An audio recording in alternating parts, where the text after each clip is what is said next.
you were talking about how something that you experienced way back then can come back up into now. Can you go back to there? Because that's Yeah. where I like started fucking around.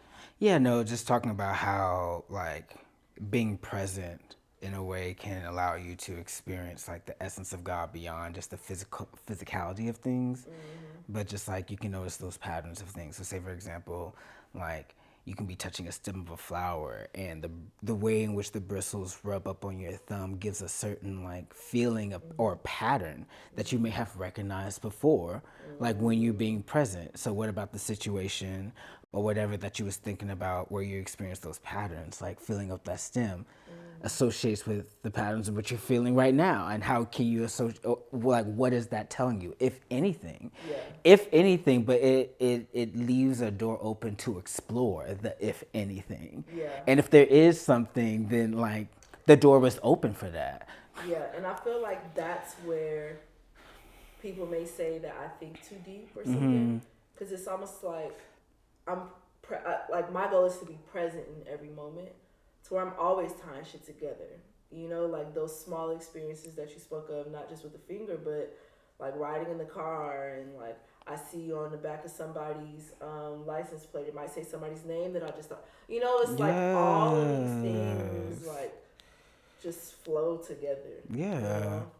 Um, So I mean, I think of like God is a dynamic of creativity, and creativity is about like new insights, like expansiveness, like old things turning anew. Yeah. Like connecting the dots, like combining things that people have never thought could have been combined to have a new way, a new perspective of kindness and expressiveness. You know what I'm saying? And so like tying different things together, yeah. like being too deep, like allows you to, in my opinion, to connect deeper into a dynamic of God. Yeah. I Yeah. feel like you saying that just gave me my whole little mini breakthrough over here. Yeah. Because what I saw was just how the expensiveness of God, like this shit will never get old. You know, these No. insights and these discoveries, like it never gets old, but that is what creates the joy of becoming new. Mm-hmm. It's like, oh my God, like God is actually creating, or my energy or whatever is actually like, there's a possibility for me to be genuinely new. All the Like, time, every day, all day. Like this, I think of that as eternity. Like if there's always newness, if there's always different ways of experiencing, like different ways of living, different ways of being, like forever. That's forever. that's eternity. That's true creativity. Like, Because when you look at humanity, animal king, like everything is constantly experiencing a new thing. You know, like even if we want to think about animals who live in routines and cycles and all of those things, there are new versions of those things that are just evolving and becoming new things. You know, yes. like so in that sense, when you think about the process of becoming as like a perpetual thing, like where do you feel like you are currently in your becoming? Like what phase of your life are you in right now? Wow, this is really interesting because I just wrote about, before I deactivated my Instagram, I wrote about like the art of like what it means to become, like the art of becoming. And I think is there's just a realization as well. I mean, particularly for me, in this stage of becoming, is is realizing that like you have to, old things pass away. But with the old things pass away, you understand that the ways in which you navigated life, like the tool sets that protected you, are now causing you strife in this new chapter. So that means there's now like what new tools do I need in order for me to like not survive but thrive in this chapter, like live my destiny in this Yeah. chapter to the fullest. So the becoming part is a shedding process. The becoming part is looking back at previous versions of yourself and understanding that like that version of myself was necessary for that time. Doesn't mean it was wrong. It was necessary for that time. But now I'm in a new time and I'm allowed to be anew in this time. But now, period. But now I'm in a new time. Right. And I'm allowed to be. And I just have to say, you know, a song keeps coming to my head. All things must pass away. Behold, all things could come new. Wait. Didn't think I'm doing brand new. Tat, tat, man. Tat, tat. I honestly, like, it's being able to wrap moments like that from 10 years ago, however many years ago. And it's like, that's an actual lesson. Yes. You know? That was a seed. Is anything I'm doing Brand new. And what I had to realize for myself these past couple of days, weeks, like, I've been in a process of like, what are those new tools that mean or that match where I am now? Mm-hmm. You know, because my story has been the same for a long time. Yeah. Even though I've become something different, just like I said in the meditation, somehow it still feels the same. Yeah. Somehow I'm still stuck in those, you know, like, can you maybe pinpoint or bring up like some of those things in that story, like that you've been holding on in your story instead of becoming that new thing? You know, like, what are some of those old versions of you that have been resistant to being shed? Oh, like narratives of that I've maybe had of myself. Yeah. I think an interesting narrative that I kind of squashed about myself was that I wasn't confident this year. It has been obvious for so many people that I am a really confident person, and it's all not I would say it's always been like that, but that has been the energy in which I gave. But then again, as I said before, like the thought of something and the actuality of something are different. My thought process, my idea of confidence versus the actuality of me already being in it were two different things. I am allowed to fear. I am allowed to sense a level of fear and or anxiety of the unknown because that's human, and also be confident in stepping forward and approaching that and being honest about that is a level of confidence. I didn't know that. Like there's a narrative of no fear. You know what I'm saying? Like no fear. But fear is an amazing like emotion that gives you a sense of direction as long as you don't allow it to take over you. Like once you become a master of your fear, I wouldn't say a master, I don't like to use the term master. Once you become like a confidant, you know what I'm saying, like a mentor, there you go, a confidant and a mentor of your fear, you know what I'm saying, like it can really help you out. It's like, all right, let's get on the journey. Yeah. You have these dreams. I'll walk you through it. It's okay for you to be scared, but I'll be there to be your confidant. I'll be there to be your cheerleader, so that when you're feeling that fear, you can transform that and transmute that into actual power. Yeah. So me having a level of like fear of this or like fear of maybe like living up to this or that, like that is okay. I don't have to be harsh on myself on that. Like that doesn't get rid of the energy of confidence and determination and desire for more in my actions and in my values. Speaking on that. You know what I'm saying? And so that is a narrative that I had held on to because in some sort of way, me thinking that I wasn't as confident gave me a goal, gave me something to focus on, to strive toward. It was like a motivating force. So what happens if something that you used, a narrative that's no longer true, you know what I'm saying, like was a motivating force for you? I feel like when you say those, for me, it's like me somehow thinking that I'm not as confident is my excuse not to do the fearless things in my life, you know? But I like that you pointed out earlier how your fear or anxiety does not negate the power of your confidence, does not negate the power of your willpower, the desire. And so then I kind of want you to speak to balance. Okay. And what comes up for you when you associate that in the context of what we're talking about? Very ambiguous. You can turn it into whatever. One thing that my therapist says many times is that, like, when you're not convicted in making a decision on what something means or how to move forward, it is okay for you to approach the subject, the person, and for like the means of just collecting information. There's nothing wrong with collecting information. You know what I'm saying? Like it gives you more knowledge, it gives you more insight, and so whenever the time comes, you're clear about where you stand with it. So I think I love that. a lot of that has to do with balance, like Yeah. fear and or anxiety versus like security, and or how much I use my fear for this, or what does that say about that? Like just being there and just collecting information and like going from here to here, like Yeah. not giving, not prioritizing like one aspect too much over the confidence, or not prioritizing so much of like the idea of confidence over the fear. Yeah. But just like taking your time to go to each station. It's two things that you just said.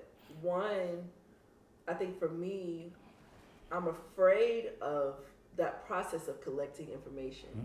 Because when you're collecting information, there are no definitives. You're collecting information. Yeah. And what you just said was taking your time to go to the different stations. To take your time to go to the different stations, you need patience while collecting the information to not draw conclusions. And I think as humans, or as me, we want to rush, to come to that conclusion so that now I have a feeling of safety and security. Yeah, it's a way of trying to avoid pain. But the thing is, it's like, and this is so funny. I was just discussing this with family. Like now we have to start questioning like how we look at pain and the value or the purpose of pain. You know what I'm saying? If we have a negative, like unfriendly relationship with pain, you know what I'm saying? As if pain is always there to hurt, like to cripple us and to dehumanize us, then we're going to do things that are trying to avoid pain, and we're still going to end up in pain because pain is inevitable. You know? I just watched this sermon the other day, and I don't. It's a new guy I've seen. But he was basically saying like pain is a medicine. Mm-hmm. It's a prescription to an area that you're broken in. Mm-hmm. So you deal with the same kind of person over and over because they're a prescription to the sickness that you have underneath. But literally, like you said, like for me, I feel like a lot of shit that I do is to avoid pain. Yeah. Like the holding myself back in so many areas is avoiding pain. Yeah. Like avoiding that unknown place of collecting information and shedding and the possibility of failure, and like I feel like I could go to say pain is what motivates us. Yeah. And I think to a valid extent it's valid. Yeah. And also like I think we have to keep in mind like the context of the time that we're living in. You know what I'm saying? Like we live in societies that like are structured to overstimulate us with pain. You know what I'm saying? And so of course our relationship with pain is going to be like that because that's how we're taught. Especially if you're marginalized. Like there's so much unnecessary pain that you're going through. Like your relationship with pain is going to be horrible. And that's, so it's important to keep that in mind as well. Like our societies don't really teach us like the importance of having a beautiful relationship with pain because there's no balance in the pain in which society gives us. That's loaded as fuck, like I feel like I could ask so many different questions to address so many different things that you said, a part of me wants to ask, what does it look like to have a healthy relationship with pain? based on your reaction, that could be the part we go with. Because the other part is kind of just reflecting on the societal and cultural relationship with pain. Yeah. Like I've never like considered it in the way that you were just, you know, so like whatever direction you want to go in, you could choose directions. I mean, I'm an academic, and so like just in regards to like the cultural and historical context of like pain, I am only knowledgeable of this culture's relationship with pain and how it affects.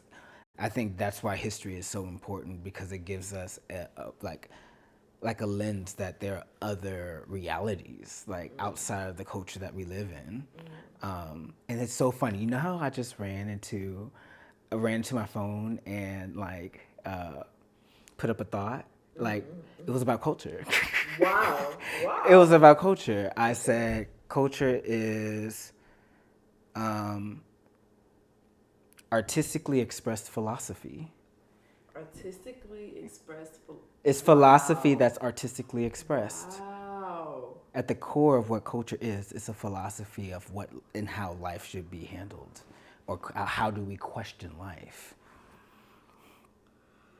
See, shit. I feel like I don't even have like this is the type of ledge, you know, that I don't even feel like fuck this. I could say I don't feel like I have the questions to even be able to dive because that shit is so like damn, like you saying it is the artistic expression of philosophy. Yeah, or I would say, let's replace artistic. Let's do creatively express philosophy. I feel like when you say artistic, Yeah. I think creative. Yeah. You know, like the things that we wear, the things that we do, the things that we eat, the places that we go, they're all an expression of what we believe in. Mm-hmm.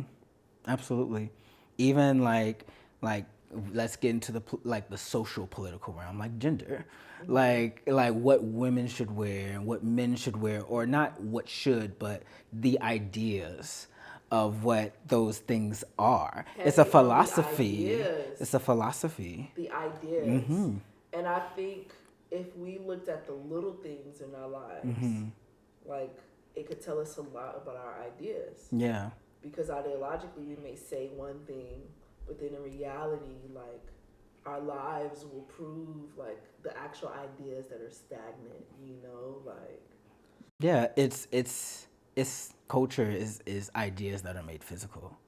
You know, one of the things that we have talked about in one of my courses is sex differences in the brain. And so I took a course called spatial cognition. Spatial cognition is the ways in which we think about our relationship with space. And so how do I perceive something this far of me when there's a line that's drawn in the middle versus when that line is not there? Do I think the wall is farther or when the line is there, or do I think the wall is shorter? If I compare those two pictures, what do I see? So we was looking at the ways in which people relate to space, and one of the I guess a facet of spatial cognition or how people think of space is the difference between how women and men think of space and their abilities, and how do you measure acuteness or accuracy. And there's a wide held belief that men are better spatial thinkers, and so we're better with directions, we're better with eyeing a space and seeing the measurements and all sorts of those things. But what was talked about is what's missing from a lot of that research, and what's now starting to shine a bright light in that research is that culture influences brain differences between men and women. So say for example, if you are a woman in a cultural area or a place in the world where you can't walk around, where you know what I'm saying, your sense of navigation will be decreased, based off of your experiences. And so when you have groups millions of women who, say for example, can't walk around at night, or can't walk around themselves, or can't walk around with a man. You know what I'm saying? Like the way in which they even have the capacity and the ability to navigate a space is going to be different from men. And so your brain forms based off of your habits. And so we see that, like, in what we think, there are main differences even in the brain and brain structures with men versus women. Like there are more differences between men and, like, the brain structures between men and women in countries or in political areas where women don't have like equal rights or like more freedom compared to other cultures or civilizations. And so culture, in regards to how you even think about people's abilities. You know what I'm saying? That's And wild. what's good or what's bad for them, they will actually mold into that belief system. So you become what your culture tells you that you are. So I actually want to go back. Okay. I want to go back because that last statement you said can drive this forward, right? I want to go back to when you said, if, like, how do you perceive the depth, or how far something is, based on, like, if there's a line drawn in the middle. And I instantly took that to imagine it as, I'm gonna just give an example because I don't know the words like put to it, but like, if I think that the version of me that I need to be to do this thing, if the line in the middle says that I have to do this, blah blah blah blah blah blah blah blah blah blah blah blah blah blah blah, It seems really far. I could perceive that as a completely, versus even going further back. I don't know if we said this on camera or when we were talking, but it's just like, I am already that version that I think is way over there because I've drawn this line. But if that line weren't there, what's really in between me and... Exactly. So I mean, you put it right. Like, so yeah. So what we've seen is that if there is like a line or like a cultural division. So say for example, like, so I go to Northwestern. Northwestern is split between North Campus and South Campus. When you're a freshman, you don't really know that. And so what we did research at Northwestern, what we have researched was that, like, students' time perception between traveling from South Campus to North Campus and back is minuscule or shorter compared to people who are now like, oh, that's on the other side of campus. That's a long ass fucking walk. That's North Campus. There is a division. So division in some sort of way, like cultural division creates like a like a perception that something is farther away more than it actually could be. Wow. And so when we create, so let's tie this in spiritually. Like when we create divisions between us and God, like, you know what I'm saying? Yeah. Like that idea of like what God is and what God should be and yada yada, like this division, I'm so far away from it because this and that. Like when we understand that that's like many of those divisions that we have is cultural. Yeah. And we are allowed to like dive into different cultural understandings of a divine essence. We realize that line slowly disappears and realize that there was like God, that essence has been near and around way closer or way more in a different light than we have previously perceived. I feel like that, and even taking it in the direction of the versions of ourselves that we draw lines between, that we say, oh, I would never be this, or I'm not this, both negative and positive, but I'm more thinking about the negative versions of ourselves, right? Or what we call negative. But I think both of us are actually growing into being holistic and encompassing those things. But it's like that line, I separate myself versus realizing I'm actually a lot closer to a lot of these other things than I think, So like, this relates to the vision that I had.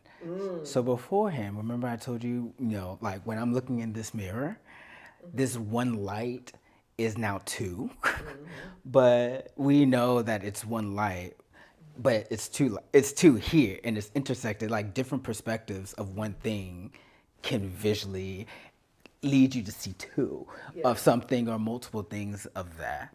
So and those multiple versions of ourselves are very intertwined in different connective But ways. isn't it crazy how this ties into the discussion of God too? Yeah. Like all the different cultural perceptions and identities, like all of those different refractions, they overlap and intersect in all of these things. Yeah. Like, It's just culture, language, like this is absolutely.